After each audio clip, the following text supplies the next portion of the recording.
Andrew Chacko, how are you doing today? Excited to do this with you and see where it goes. Awesome. So, Andrew, are you currently in the Bay Area? Yes, I'm in San Francisco. Okay, great. Well, we're not going to get into your professional life or your adult life, but it's important for people to know sort of where you ended up. You are a psychiatrist. You are very interested in sort of innovating within the field of healthcare. You are also a public speaker. You have done a lot. And so we want to understand what the genesis of all this success was and sort of what the origin story of you was. So are you game? Are you ready to delve into your personal history? Let's do this. You're a psychiatrist, so typically you would be asking the probing questions, right? But Right. today I'm going to ask you questions. I'm not asking you to analyze yourself. Let's just stick to your history, your family history, and I think people are going to love it. First of all, why don't we start on the Chacko side of the family? We're gonna start with your family history. Who were they? How did they get to Hawaii? But who are the Chackos? My mom and dad were an arranged marriage in India, both doctors. My mom had done exceptionally well through medical school in India and had been recruited to come to the States to do her residency. And like back in the 70s, 60s, 70s, like America did a lot of this recruiting of foreign physicians just in Hawaii. And so she said, done and done. So I was living in Malaysia along with my dad and living separated because my mom was she had finished her internal medicine residency and then a fellowship in nuclear medicine and was looking for jobs. And so the Army came knocking and offered her a great gig. Like she was going to be chief of nuclear medicine at Tripler.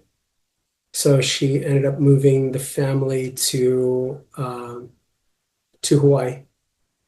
And the family then rapidly became my mom, my aunt's three kids, me, and my brother and dad for a hot minute. And not too long after moving to Hawaii, my dad just couldn't deal with it. Whether he couldn't deal with being in the States or living with my mom or whatever it was, he split. He ran away and took my brother with him. I was 7 at the time. And so then the family unit became my mom, my aunt, and her three kids and their mother. So my maternal grandmother, who was pretty much the biggest constant in my life growing up. What part of India were your parents from? What were their family backgrounds? Did they have mixed feelings about the arranged marriage, or was that just how it was? The arranged marriage was just the thing. They even wanted to arrange my marriage, which I said ixnay hombre on that. And but that's just how things were.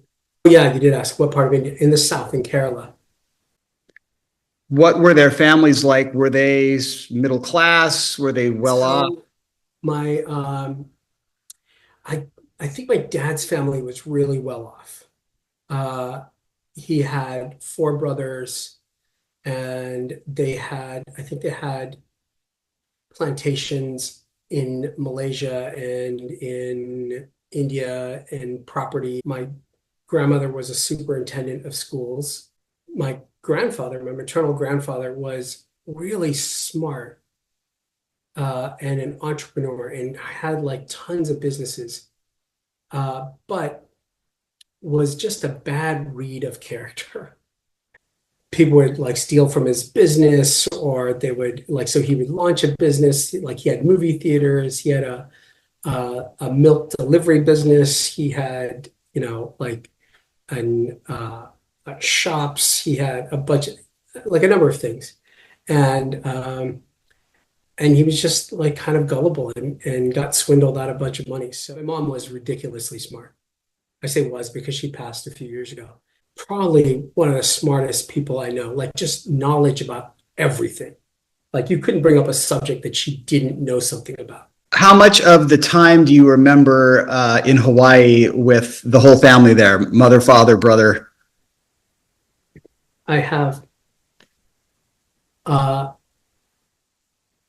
one memory, really, and probably because it's not a great one.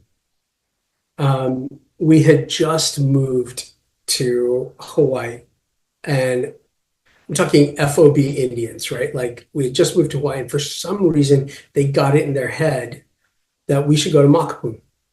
So we went to Makapu'u, and I have to say they were just like oblivious parents, and I was playing like in the sand on the beach by the waves, and they just I guess weren't paying attention. I got like swallowed up by a wave and taken out, and I was 7, and didn't like had just kind of moved to Hawaii, didn't really know how to swim.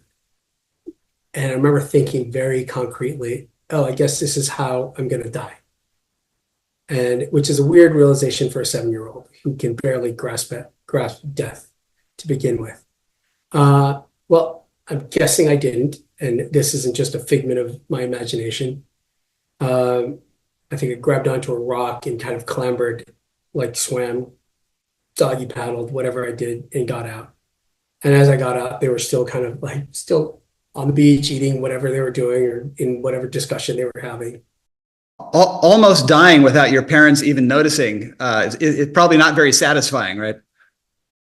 No, no. And it's interesting. I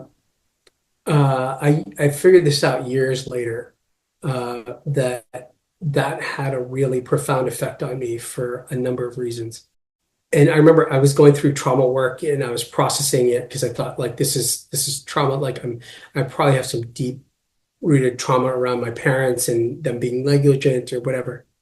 And as I was processing it, one of the things you realize with trauma is like you take away erroneous lessons or lessons out of context. And because we learn things about our environment and our world based on our experiences, but there's no manual that said this is the lesson you're supposed to take away from this. So, for example, you get in a car accident. It doesn't matter if you've driven in a car 10,000 times safely before. You might walk away thinking cars are dangerous. I should never go near one. So the lesson that I learned that I internalized was I built up a deep fear of the ocean. And I'm also wired to sort of work against my fears. That was the reason I joined the Navy. I wanted to be a SEAL. And I mean, I became a master diver. Man, if I hadn't gone through that experience and wasn't kind of trying to push that boundary, I might have been like a fucking pastry chef, pardon my language. At home with your parents, at least during the brief amount of time they're together, what language was spoken? I spoke 6 languages before we moved to the States. And then there was like this conscious decision, we're assimilating, and it became English. And so they would occasionally speak other languages between themselves, but like when it came to discussing with us, it was always English. So it could be Urdu or Malayalam or Hindi even. Do you remember any phrases that were commonly said around your house? Just the ones to express disappointment in me. So what would those be? There's a phrase, "Endaponamone," which I always thought meant like just my mom would say it with just this sense of disappointment. Like, what are you doing? What language is that? Malayalam, I think. They all kind of blend together. I learned later that it was really kind of like something that you say like my dearest, or like it's kind of a term of endearment or affection as opposed to like something that's like, oh, I can't believe you did this. You're such a disappointment kind of thing. So you say you were 7 when your father took your brother and sort of left Hawaii. Yeah. How did you understand that at the time? I mean, you're quite young. It's a fairly disruptive thing to have happen. How did you understand it? Yeah. So interestingly, I'd internalized some lessons early on. And this is where you're going to get the psychoanalysis part, because I've thought about this.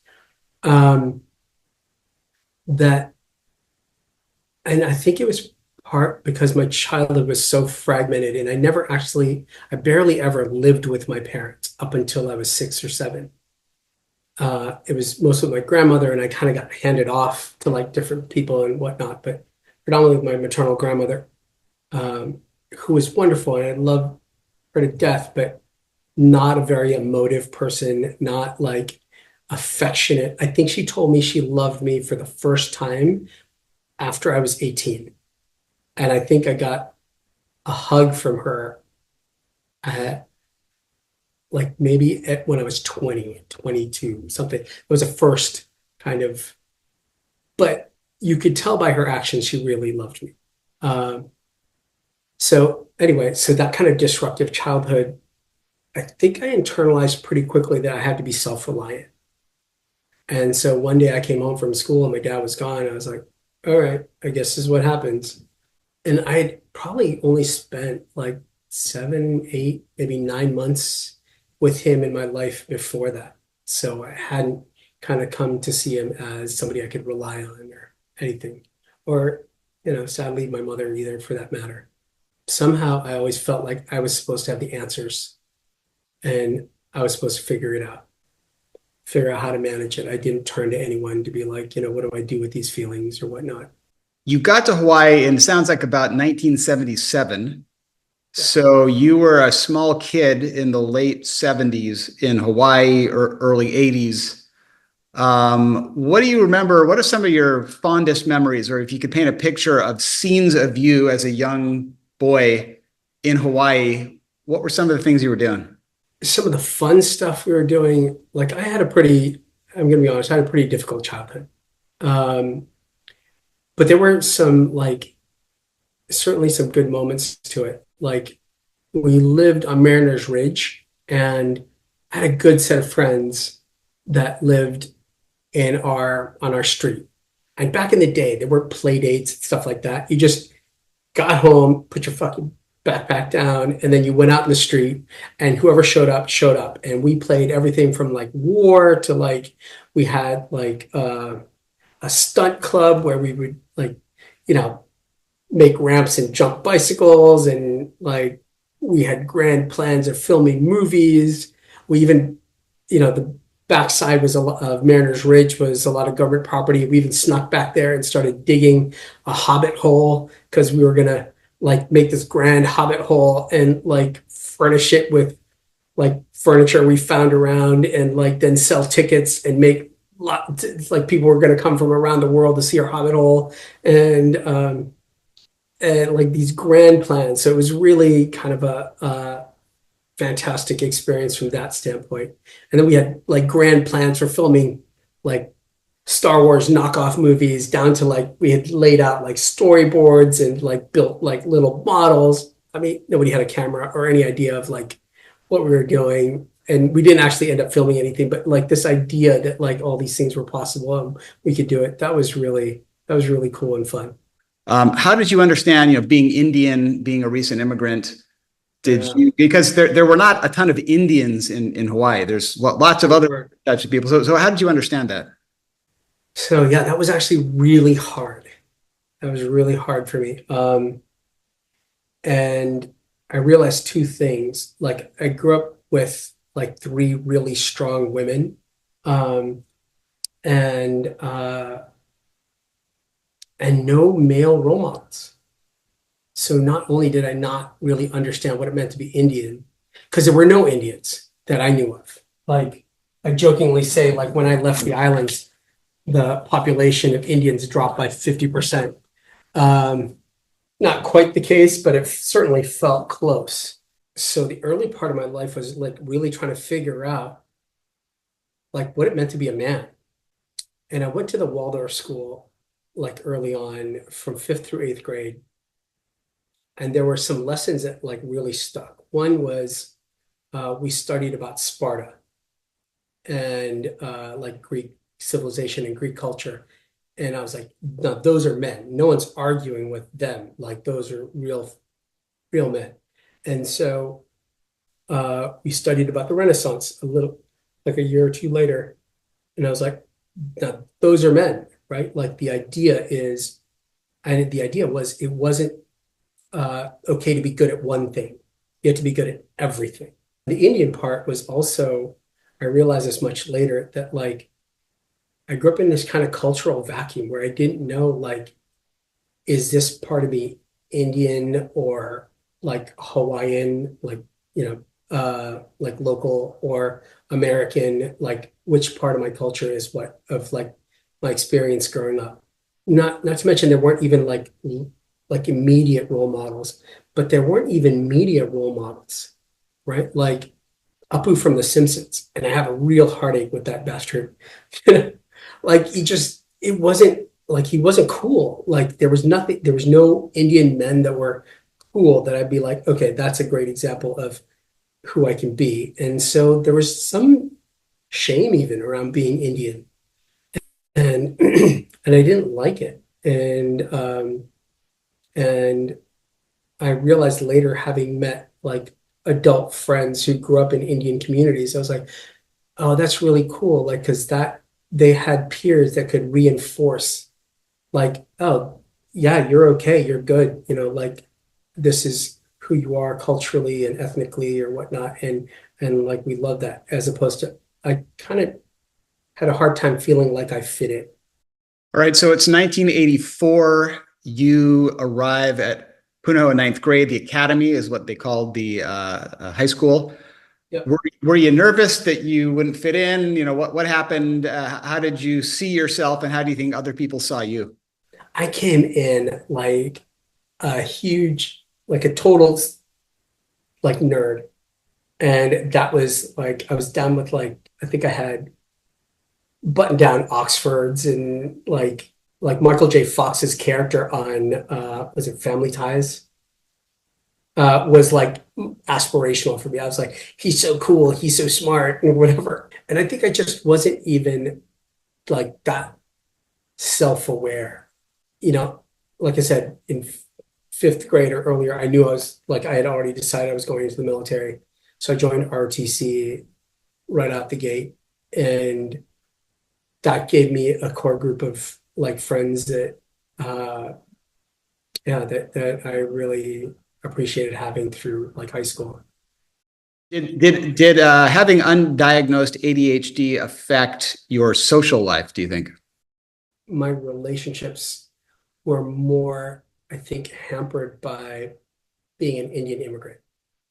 And my grandmother's favorite phrase, one of her favorite phrases was spare the rod, spoil the child. She never spared the rod. And like, and my cousin was a year younger at Punahou, and she would know when like he would come home, like he caught the bus home, and she would be aware that like I was not on the same bus. And I was dilly-dallying at school and maybe catching one half an hour later or whatever else. And so like that was really disapproved of. So uh like my friends ended up being more kind of like, this idea of like friends of convenience or because we shared the same space at the same time, as opposed to like uh actively cultivated relationships off campus or outside of that context, right? Like it was just, I went to school, these are the people I'm hanging out with. We had friends, but after that, it was like go home and be a good boy and don't make too many waves. And that was the case until probably till late senior year, when I was like, what am I doing? And um, I finally had a car and could actually do some other things and whatnot. So are you saying that your mother and grandmother at home did not approve of your just kind of generally going out and mixing it up in the, I guess, regular, American way or whatever? That was there an expectation like when Yeah, school is done, you're going to come home and you're going to be part of the family? yep. And there was really nothing to do in the family. It's just you were supposed to go home, and that was just kind of understood. What do you think the peak moment of intellectual inspiration was for you at Punahou? I loved my science classes, and like it became pretty evident that like science just made sense to me. Um, and Mr. Proud was my physics teacher, and I just loved him. And we would just talk and chat, and it felt like we got to have a personal connection. And then went on to have Mr. Guerin as my AP physics teacher. And I just remember being intellectually just turned on by like learning these things. Class I really liked on the other end of the spectrum was I think it was Introduction to World Lit, and these ideas of thinking about life more philosophically and like how other people in other times and eras and spaces and cultures thought about things. And I think it was in that class we read like Hermann Hesse, like Siddhartha, and I don't know where I really related to existentialists like Jean-Paul Sartre. It certainly felt okay to be smart. I know other people that went to other schools, not necessarily in Hawaii, but people that I've met since then, that like they really had to or felt the need to dumb down their smarts to not be kind of like threatening to people or like be threatened themselves or whatnot. I think more than anything, I was aware of how much people struggled, like how that like, you know, there was loneliness, there was other stuff going on, and like being a peer counselor helped me like connect with people on that level, and seeing how people everybody just wanted to belong. Well, the fact that you were attuned to these struggles of others suggests that you had a certain degree of empathy at a relatively early age. Not everyone was thinking about the other person, but a lot of people were just too busy worried about themselves. So do you think it's empathy that you had? What was it?